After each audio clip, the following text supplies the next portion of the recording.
pour une nouvelle vidéo où je vais vous raconter une histoire. En fait, c'est l'histoire d'une jeune fille qui a 21 ans, grand max 22 ans, qui a eu son diplôme, qui a sa petite entreprise où elle a des revenus, qui a un très bon travail, très fixe, et elle commence sa vie, tu vois.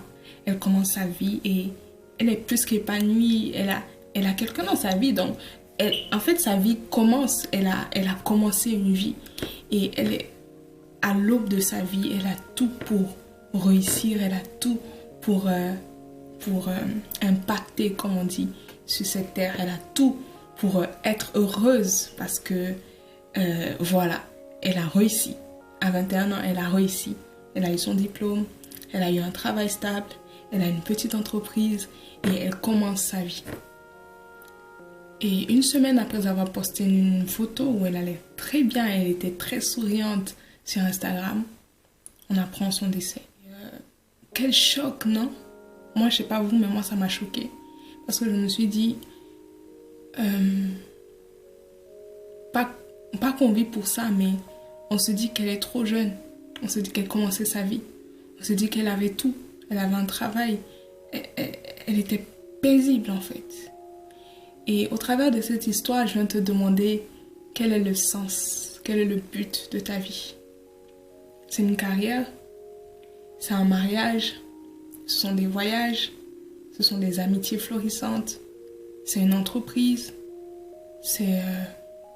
je ne sais pas qu'est-ce que ça peut être. Mais je viens te dire que tout ça, ça s'arrête ici. Ça s'arrête sur cette terre. Ça s'arrête à l'instant où ton souffle t'est redemandé. Ça s'arrête en une seconde, quel que soit, même que tu sois mort de longue maladie, mais ça s'arrête en une seconde. Il en va de même pour quelqu'un qui a passé toute sa vie, qui est mort à 80 ans et qui a eu à assouvir tous ses désirs, aussi pervers, aussi grand, aussi petit soit-il. Il a eu tous ses désirs sur cette terre. Et aussi, ça a pris fin. Ça a pris fin. Quel est le but de ta vie? Quelle est ta motivation? Qu'est-ce qui fait battre ton cœur? Quel est le but pour lequel tu te lèves chaque jour? Parce que si c'est pour un travail, pour un voyage, tu vas tous les faire. Tu vas tous les faire par la grâce de Dieu. Tu peux voyager par la grâce de Dieu. Tu peux avoir un bon travail. Mais ce que je viens te demander ici, c'est que quand ton souffle t'est redemandé, quand la vie est terminée sur cette terre, qu'est-ce que tu vas faire plus tard? Parce qu'il y a deux destinations. Il y a la vie éternelle et il y a la perdition éternelle. Et quel est ton but? Est-ce que tu vis pour un jour tenir devant ton roi, ton créateur, et lui dire: avec le temps que tu m'as donné, j'ai pu faire ça. Vous savez, on vient avec des missions, des destinées différentes. Quelqu'un peut vivre et Dieu lui a donné un temps imparti de 20 ans, c'est-à-dire 20 années sur cette terre. Et c'est tout. Qu'importe le progrès de la médecine, qu'importe l'argent de sa famille, qu'importe combien elle est belle, c'est 20 années sur cette terre. Un point, c'est tout. Parce que le Créateur lui a donné ça. Quelqu'un, ça sera 100 ans sur cette terre. Mais quelle est la finalité? Pourquoi nous sommes là? Quel est le but de la vie? Ne courons pas après des choses vaines. Je ne dis pas que cette fille courait après des choses vaines, je ne la connais même pas, mais j'ai entendu cette histoire et ça m'a bouleversée. Et quand tu reconsidères ces choses, plus rien n'a de sens, plus rien n'a de valeur, plus rien n'a de poids. Tu préfères suivre Dieu en dépit de tout. Je ne dis pas que les carrières, les voyages, le mariage ne sont pas des choses importantes, mais tu dois savoir la mission de Dieu afin que dans ces différentes choses, tu puisses glorifier Dieu. Parce que ces choses-là sont là pour glorifier Dieu dans nos vies. Ces choses-là sont là pour qu'au travers de cela, on puisse rendre gloire à Dieu, on puisse accomplir notre mission de vie. C'est ça. Quel est le but de ta vie? Quel est le but de ta vie? Vers quoi tu cours sans t'arrêter? Quelle est ton espérance? Si ta richesse, si ton espérance est seulement terrestre, je t'invite aujourd'hui à reconsidérer les choses, à prier ton Seigneur et à lui demander quelle est ta mission de vie. La mission de vie n'est pas seulement d'être évangéliste, d'être pasteur, d'exercer dans les ministères dons tels que l'enseignement, les apôtres, les prophètes.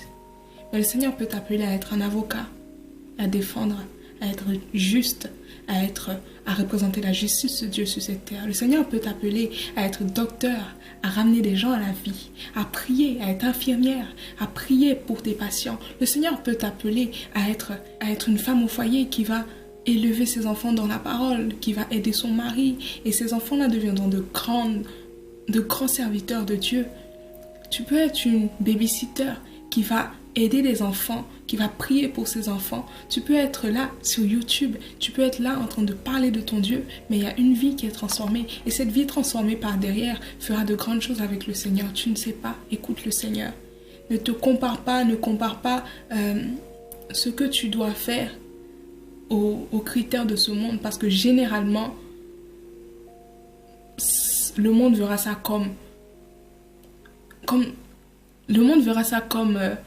une perte de temps. Le monde te dira que tu n'as pas réussi dans ta vie si tu décides d'être femme au foyer. Le monde te dira, même les chrétiens te diront que femme au foyer, c'est tu as perdu ta vie, tu as raté ta vie. Mais Dieu, il te dit, c'est dedans que je t'appelle, c'est dans ça que je t'appelle, pour faire grandir les serviteurs que je ferai porter dans ton sein. Le Seigneur te dit, c'est à ça que je t'appelle, parce que dans ce moment-là, tu écriras des livres pour ma gloire. C'est à ça que je t'appelle, parce que de tes mains, tu produiras des choses. Tu es la femme vertueuse de ces temps. Et je veux faire quelque chose avec toi, dit le Seigneur. Alors ne compare pas ta destinée à celle d'à côté. Reste dans ton couloir, on le dit très souvent, mais reste dans ton couloir. Parce que tu sais, quand tu vas perdre la vie, quand tu vas quitter ce monde, tu te retrouveras devant Jésus, devant Dieu. Et tu sais, c'est à lui seul que tu rendras des comptes. C'est au Seigneur seul que tu vas répondre. C'est devant lui seul que tu vas devoir te justifier entre griffes, parce que je ne sais même pas si on pourra ouvrir la bouche devant ce Dieu-là. Mais si c'est devant lui que je dois répondre, si c'est devant lui que je dois me justifier, si c'est à ses critères que je dois me plier, si c'est sa volonté que je dois accomplir en dépit de tout, alors pourquoi je me conforme à ce qu'on me dit, ce que le monde me dit, qui est contraire à ce que Dieu me demande? Alors pourquoi déjà je n'arrive pas à regarder qu'à lui, à attendre que ses applaudissements? Vous savez, quand on cherche trop à faire valoir ce qu'on est, à ce que les gens sachent que nous on prie aussi, nous on cherche Dieu, nous on sait lire la Bible plus que d'autres, quand on cherche trop ces choses, souvent c'est anodin, on le fait sans même s'en rendre compte. On a déjà notre récompense. Le Seigneur nous le dit, on a déjà notre récompense. Laisse Dieu te féliciter. Laisse Dieu t'encourager. Parce que le succès selon Dieu n'est pas le succès selon les hommes. Je vais vous mettre la référence, mais je me rappelle là à l'instant d'un verset dans Actes. Et ma Bible, vous savez, dans la Bible, souvent on met des titres.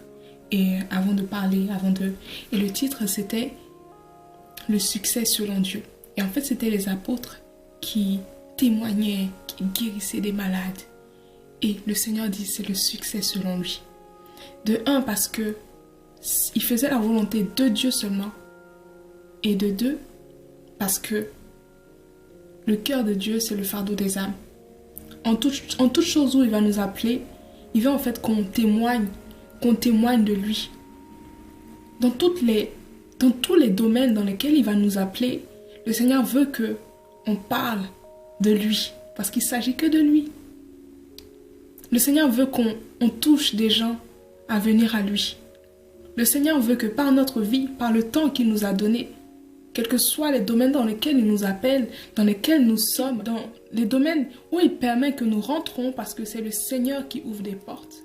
Il veut que nous le présentons lui. Pas comment nous savons prier, comment nous savons avoir des révélations, comment nous savons avoir des songes, comment nous savons parler en d'autres langues. C'est pas ce que le Seigneur veut. Fais ta part et fera la sienne dans le cœur des gens. Quel est le but de ta vie? Je te laisse avec cette réflexion qui montait dans mon cœur. Je veux te laisser réfléchir à ta vie. Je veux te laisser penser à ta vie.